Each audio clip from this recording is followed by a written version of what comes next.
presidents are unable to fix that road. We can't accept that as a way of life. Comrade, let me jump in quickly. Yeah. I think the real issue should be, if you withdraw the subsidy now, what will you give? First, the short run, I mean, talking of low-hanging fruits. The worker is going to go to work tomorrow. How does he cope?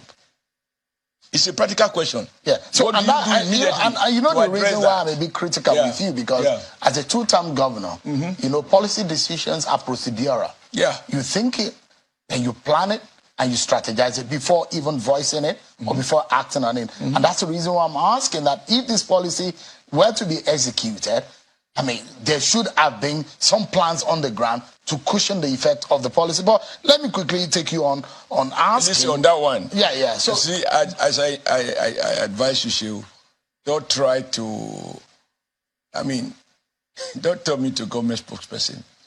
What was your role on that committee? What was your role on that committee? You were sitting in for the first don't personalize. So you should be able to discussing serious national issues. Absolutely. Yeah, so it's not a personal issue. I only offered because whether you like it or not, even when I was governor of Edo State, that agreement which ASU talks about, that the federal government over the years has not been able to implement, the late President Shehu Yar'Adua invited me to help to midwife a dialogue, you know, to put an end to ASU strike at the time. And we crafted that agreement, and the two sides signed. I was only a witness. And I'm shocked that government after government is not able to pay. Now, this government has made a pronouncement. It has proceeded to immediately set up a committee. And we have said, look, this is not like what government used to do in the past, in which you set up a minimum wage committee, for example. It sits for 2 years without agreement. This president recognizes that the effect of the withdrawal is already here. People are already going through some level of discomfort. And therefore, there has to be immediate solution to it.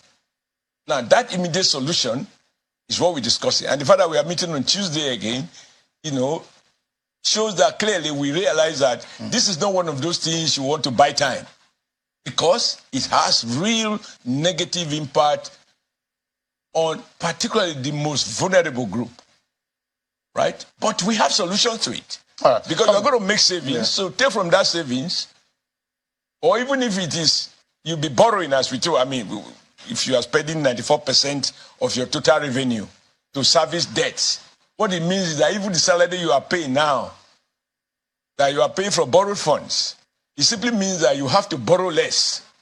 So whatever it is, you can leverage some revenue and improve wages. Comrade, quickly, let me ask pushing the cost of living.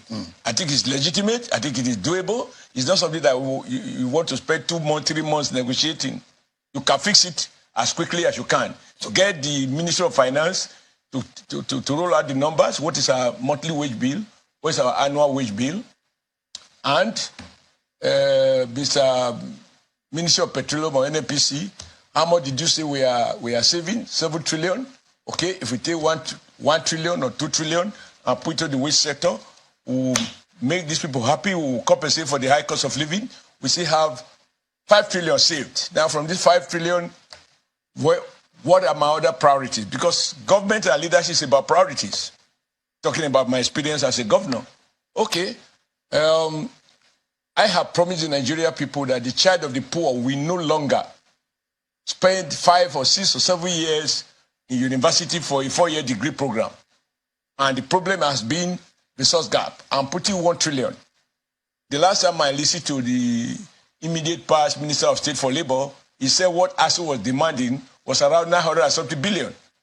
If that is true, and you're wasting or borrowing 7 trillion naira, I will have no difficulty taking 1 trillion and put to the university sector.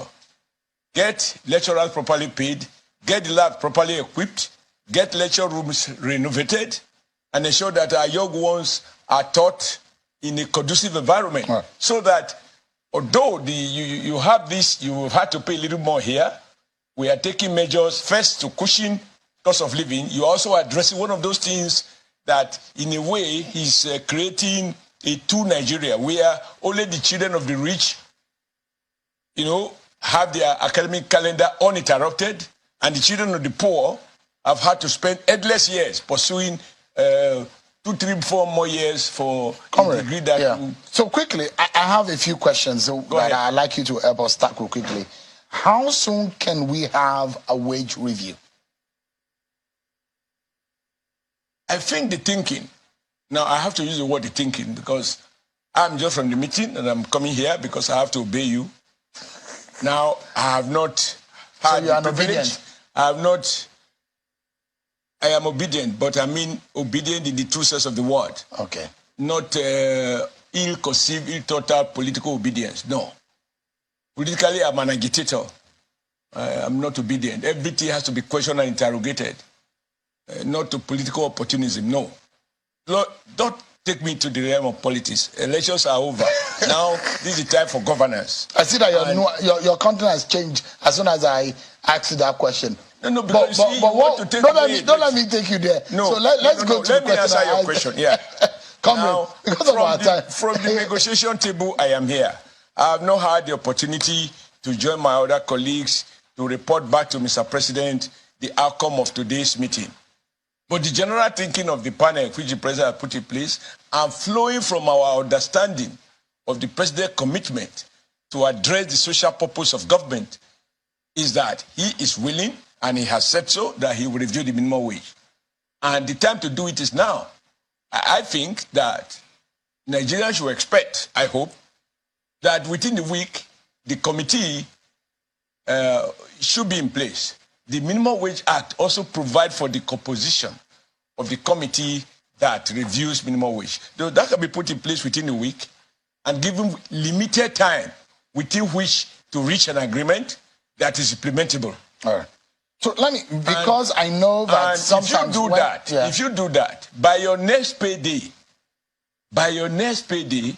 you will have some level of some income that will address this. Number two, there are also other things you could do. I'm not too sure because some of this is guarded by law. You can give tax break, you can reduce the tax burden of certain categories of workers. All those are in the basket. Yeah.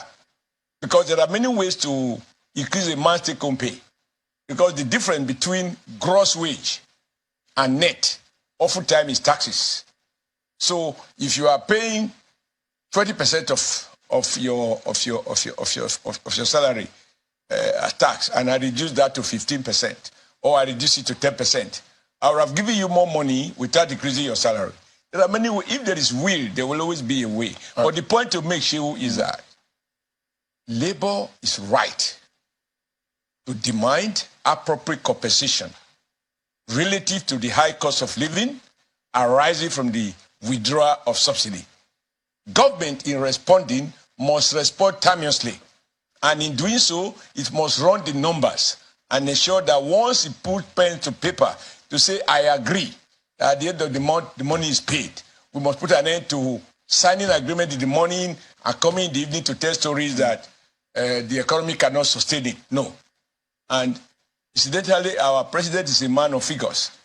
He was an accountant. He was a treasurer in a multinational company, so he understands figures. Right. He doesn't need people like us who are not even into the world of figures. Let's take a pause. We'll go on a break, and when we come back, we'll take the closing moment with Comrade Oshiomhole, because if Labour stands in ground, especially NLC that was not present at that meeting, what would the AG do? And